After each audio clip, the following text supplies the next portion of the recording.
आपके पर्सन को ऐसा लगा कि आपको ये डर है कि लोग आपके बारे में क्या बोलेंगे या क्या सोचेंगे। व्यूअर, आप अपने पर्सन को विजुलाइज करिए और मैं देखता हूँ आपका पर्सन आपको किस पर्सनालिटी का समझता है।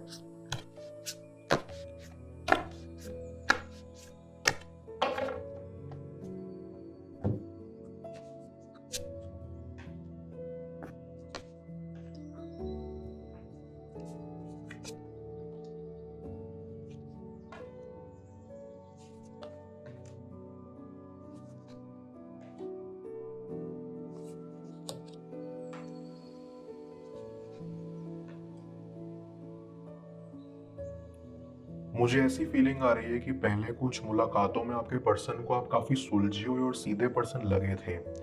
शायद उन्हें आप एक इंट्रोवर्ट लगे जो कि कुछ भी काफी सोच समझ कर बोलते हैं। आपके बात करने के तरीके में ये दिखता है कि आप जो भी बोलते हैं उसके पीछे कितने थॉट्स गए हैं और आपने पूरी सिचुएशन को समझ कर ही वो बात बोली है। आपके पर्सन को ऐसा लगा कि आपको ये डर है कि लोग आपके बारे में क्या बोलेंगे या क्या सोचेंगे।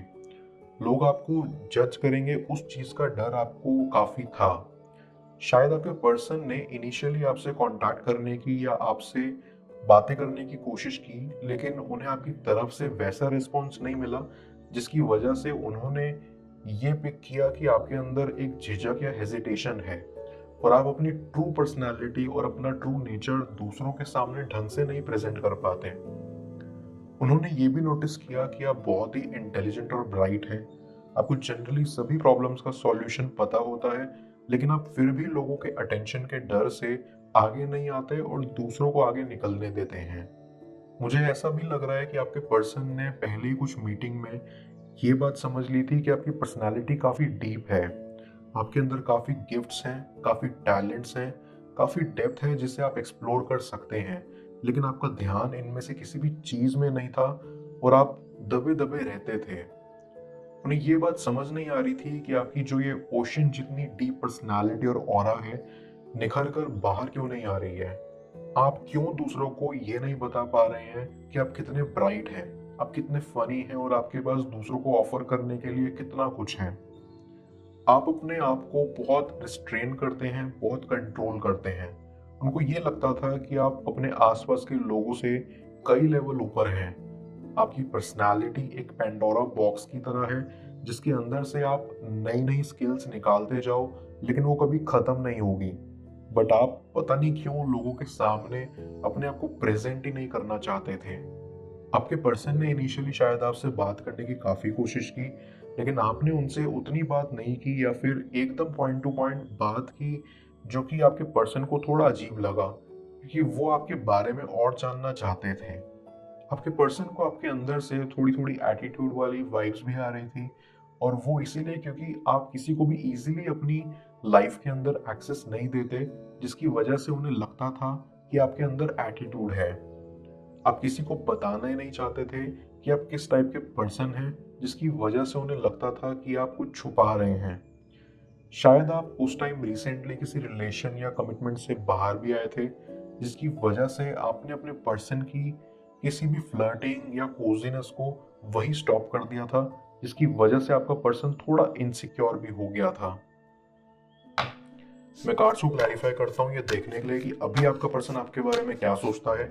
तब तक आप प्रॉपर एनर्जी एक्सचेंज के लिए इस रीडिंग को लाइक कर दें, और पर्सनल रीडिंग के लिए आप मुझे व्हाट्सएप पर अप्रोच कर सकते हैं।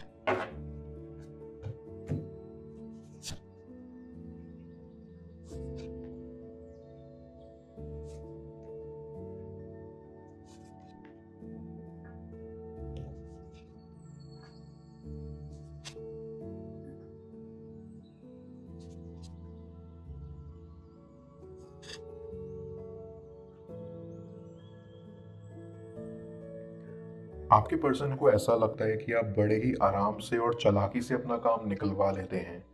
ये बात उन्हें पसंद आती है क्योंकि चाहे कैसी भी सिचुएशन आ जाए, अगर आपने कुछ डिसाइड कर लिया तो आप वो काम पूरा करके ही छोड़ते हैं, चाहे उसके लिए आपको कुछ भी करना पड़े। वहीं दूसरी तरफ कभी कभी आपके पर्सन को आपकी ये हैबिट थोड़ी एनोइंग भी लगती है, क्योंकि आप काफी बार अपना काम निकलवाने के लिए या फिर चीजों को अपनी तरफ मोल्ड भी कर लेते हैं।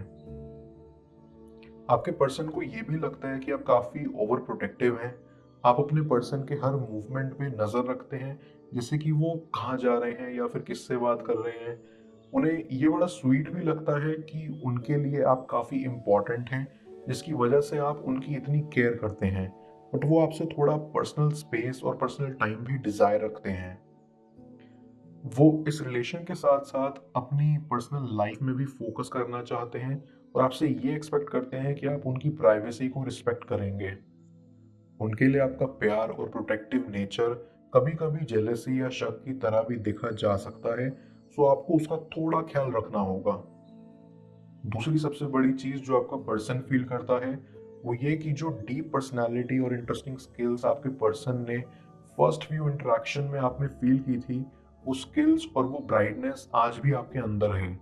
बस फ़र्क ये है कि पहले आपके अंदर जो झिझक और हेसिटेशन थी, अब वो चली गई है और आपकी पर्सनैलिटी अब निखर करके सबके सामने आ रही है। अब आप काफ़ी ब्रेव और काफ़ी स्ट्रॉन्ग बन गए हैं और ये चेंज आपके पर्सन ने भी आपके अंदर नोटिस किया है। पहले आप ज़्यादा बात करना पसंद नहीं करते थे, चुप-चुप से रहते थे, लेकिन अब आप काफ़ी बोल्ड हो गए हैं। आपके अंदर काफ़ी करेज आ गया है। अब आप अपने ओपिनियंस को दूसरों के सामने रखने से घबराते नहीं हैं और अपने थॉट्स पूरे कॉन्फिडेंस के साथ दूसरों के सामने रखते हैं। मैं ओरेकल ऑफ द फेरीज की मदद से यूनिवर्स से आपके लिए एडवाइस पूछूंगा। देखते हैं यूनिवर्स आज आपको क्या एडवाइस करना चाह रहा है।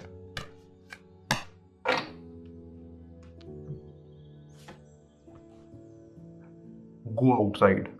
ये फेरी आपको कहना चाहती है कि ये समय है बाहर निकलने का, बाहर जाने का।